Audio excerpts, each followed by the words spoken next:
So the Federal Reserve balance sheet as of April 14th is at $6.3 trillion. Now the Federal Reserve has come out and just printed all types of money, basically buying bonds and all different types of other securities from Wall Street and the private sector to try to maintain stability during this COVID-19 crisis.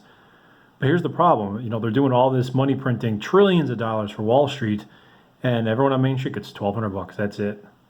So what's the backlash to this? What is the repercussions for the Fed printing all this money? Number one is obvious inflation. And what happens right now is we export inflation through our trade surpluses. So the dollars we print, a lot of them end up overseas and they stay over there. So we don't see the inflation here in the United States yet.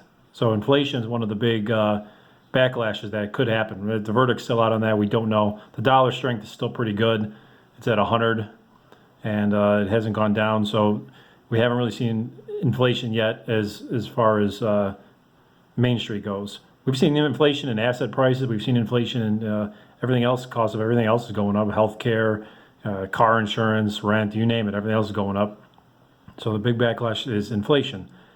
The other one is political.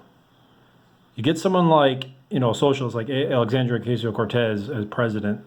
Even if Trump wins re-election, but after Trump's long gone, you're going to get probably a Democrat socialist in there because so many people have been left behind. So many people are desperate and poor and broke. And they see this.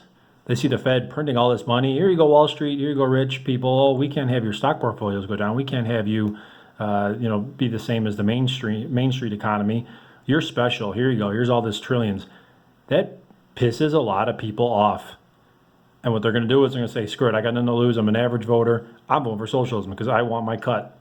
I want a little bit of attention. I want roads fixed. I want my schools fixed. I want my hospitals fixed. I want my, universal health care.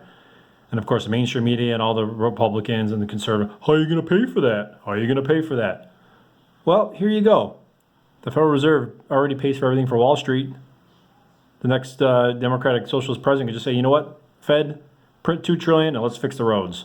Print another $1 trillion and let's bail out all the students. So that's coming politically. I really do see that. The Fed and Jay Powell have set a very, very bad precedent here with all this money printing and handing out to Wall Street. I understand the reason. They're like, oh, we can't let the economy collapse. And, hey, that's free market. If a business collapses, guess what? It'll go bankrupt, wipe out the debt.